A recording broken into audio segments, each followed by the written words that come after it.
Hello students, আমি Moumita ma'am. আশা করি তোমরা সকলেই খুব ভালো আছো। Welcome back to our channel.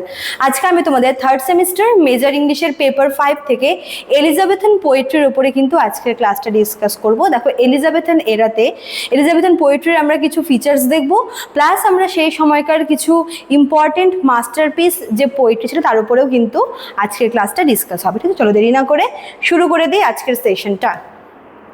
দেখো, প্রথমে আমরা দেখব যে এই যে এলিজাবেথান পিরিয়ড বা এলিজাবেথান এরা, এই সময় যে পোয়েট্রি এসেছিল সেই পোয়েট্রির ফিচার্সগুলো কি কি? মেন ফিচার্স অফ দিস এরা: rise of the sonnet, formalized and popularized by Shakespeare, Spenser and Sidney from Italian model। দেখো, ইটালিয়ান মানে এই সময়ে যারা যারা আর কি এই সনেটের যে কনসেপ্টটা, দেখো এই এলিজাবেথান পিরিয়ডে কিন্তু সনেটের আর কি যে রাইজিংটা আমরা দেখতে পাবো। বিশেষ করে শেক্সপিয়ারের হাত ধরে কিন্তু সনেট আসে। এর আগে পেট্রার্কের সনেট আমরা পাই, বাট ইংল্যান্ডে হচ্ছে মেন শেক্সপিয়ার কিন্তু এই ইংলিশ সনেটটার আর কি মেন পায়োনিয়ার তাকে বলা হয়ে থাকে। তার পাশাপাশি আমরা স্পেন্সার এবং সিডনি সনেটও কিন্তু দেখতে পাবো। ঠিক আছে, আচ্ছা।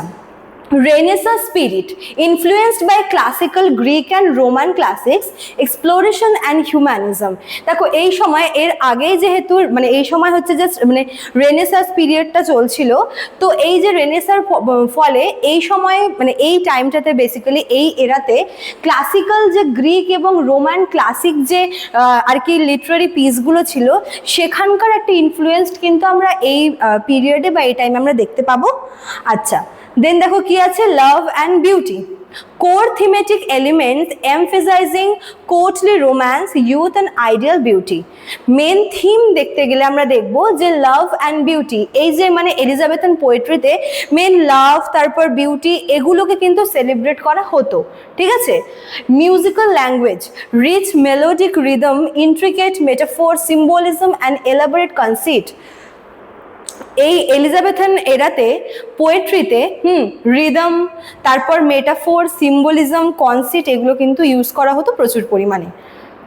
প্যাস্টোরাল ভার্স, প্যাস্টোরাল কথাটার মানে হচ্ছে রুরাল সেটিং, যেখানে মনে করো যে গ্রাম্য যে একটা হচ্ছে অ্যাটমসফিয়ার কিন্তু এই সমস্ত পোয়েট্রিতে দেখা যায়, যেখানে আমরা নদী, তারপর পাহাড় পর্বত, এরকম রুরাল অ্যাটমসফিয়ার আমরা দেখতে পাবো।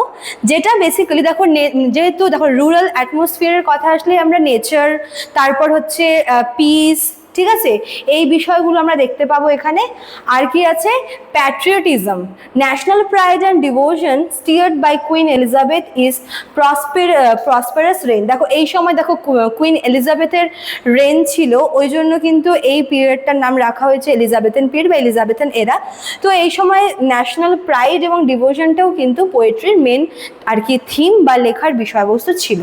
তো এগুলো ছিল মেনলি এই এলিজাবেথান এরার মেন ফিচার্সগুলো।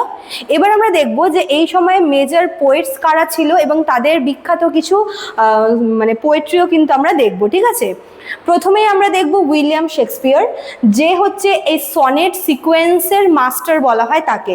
তার লেখা হচ্ছে 154 সনেট রয়েছে। ঠিক আছে, প্রত্যেক কটা সনেটই কিন্তু এক একটা মাস্টারপিস। দেন আমরা দেখব স্পেন্সার। স্পেন্সার তার লেখার মধ্যে অ্যালেগোরিক্যাল ভার্সটা খুব ইউজ করতো, তার লেখার মধ্যে আমরা অ্যালেগোরিক্যাল বিষয় বা অ্যালেগোরিক্যাল যে আর কি টাইপটা আমরা দেখতে পাবো। তার লেখা দ্য ফেয়ারি কুইন আর অ্যামরিটি দুটো ভীষণ ইম্পর্টেন্ট হচ্ছে পোয়েট্রি। আচ্ছা, দেন রয়েছে স্যার ফিলিপ সিডনি। তিনি হচ্ছেন একজন কোর্টলি সনেটার এবং লিটারারি ক্রিটিক, তিনি কিন্তু ক্রিটিক ছিলেন। তার লেখা একটা সনেটের হচ্ছে কালেকশন রয়েছে যার নাম হচ্ছে অ্যাস্ট্রোফিল অ্যান্ড স্টেলা। সেখানে আমরা অনেকগুলো কিন্তু সনেট দেখতে পাবো এবং প্রত্যেকটা আলাদা করে নামও রাখা আছে। দেন হচ্ছে ক্রিস্টোফার মার্লো। ক্রিস্টোফার মার্লো কিন্তু এই এলিজাবেথান পিরিয়ডের একজন বিখ্যাত হচ্ছে পোয়েট এবং তিনি ব্ল্যাঙ্ক ভার্স হচ্ছে ইন্ট্রোডিউস করেছিলেন। তার লেখা হচ্ছে বিখ্যাত মাস্টারপিস হচ্ছে হিরো অ্যান্ড লেন্ডার। দেন আছে স্যার ওয়াল্টার রেলিক। তিনি একজন লিরিক্সিস্ট ছিলেন এবং একজন অ্যাডভেঞ্চারার ছিলেন। তার লেখা হচ্ছে পোয়েটের নাম the nymph's reply to the shepherd. তো এই এরা কয়জন ছিল হচ্ছে এই এলিজাবেথান পিরিয়ডের মেন মেজর পোয়েটরা, এবং তাদের লেখা বিখ্যাত মাস্টারপিসগুলো কিন্তু এখানে রয়েছে। ঠিক আছে, তো শর্টে আমরা দেখতে পারবো যে এলিজাবেথান পোয়েট্রি মেনলি হচ্ছে এলিজাবেথান পিরিয়ডের, এটা একটা গোল্ডেন পিরিয়ড ছিল ফর পোয়েট্রি। ঠিক আছে, যেখানে মনে করো যে পরবর্তী যে নেক্সট জেনারেশনেরাও কিন্তু এই সময়কার পোয়েটদের লেখা থেকে ভীষণ পরিমাণে ইনফ্লুয়েসড হয়েছিল। ঠিক আছে, এর যে লিগেসি এই পিরিয়ডে এলিজাবেথান এরাতে পোয়েট্রির যে লেগেসি সেটা কিন্তু জেনারেশন ওয়াইজ পরবর্তীকালেও অনেক সেঞ্চুরি যাবৎ চলেছিল। ঠিক আছে, চলো, তো এই ছিল তোমাদের আজকের ক্লাসটা। যারা ভাবছো আমাদের কাছে অ্যাডমিশন নেবে তারা আমাদের অফিসিয়াল নাম্বারে কল করলে, তোমাদের অ্যাডমিশন কিন্তু চলছে এবং তোমাদের জন্য কিন্তু হচ্ছে অলরেডি নোটসও প্রোভাইড করা হয়ে গেছে।